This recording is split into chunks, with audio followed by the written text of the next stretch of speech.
Hivi sasa saa 7 kamili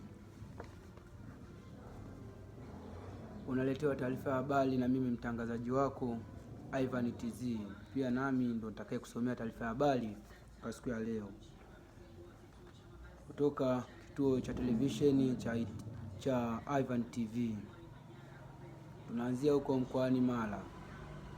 Huko mkoani Mara limetolewa tamko la kwamba kila raia wa mkoa huo anaruhusiwa kutembea na mapanga. Dodoma.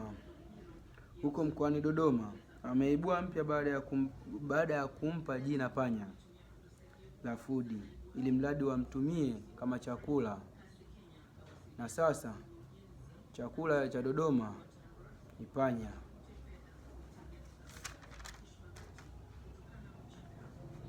Bukoba. Mkoa wa Bukoba ni mkoa maarufu sana hapa Tanzania.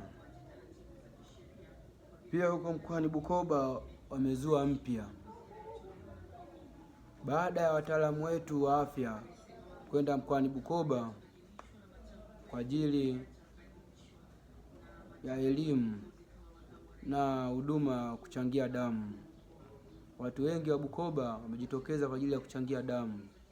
Maajabu yaliyotokea ni kwamba badala ya kutoka damu wanatoka maji.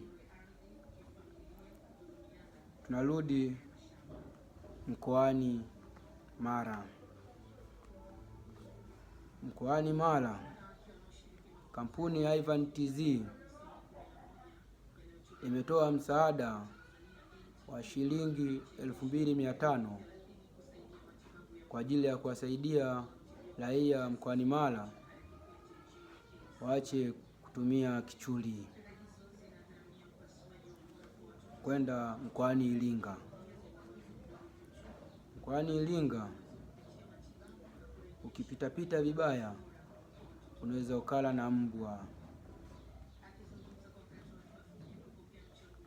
Naenda mkoani Mtwara.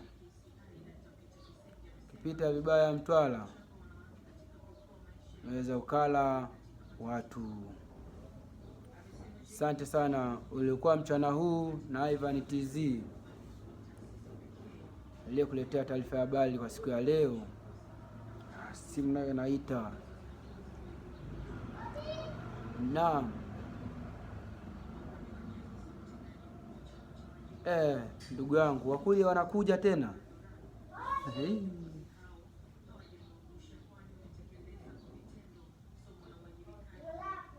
Mimi ni mtangazaji jamani, mimi mtangazaji tu wa televisheni, mimi mtangazaji, nimetoa tu taarifa.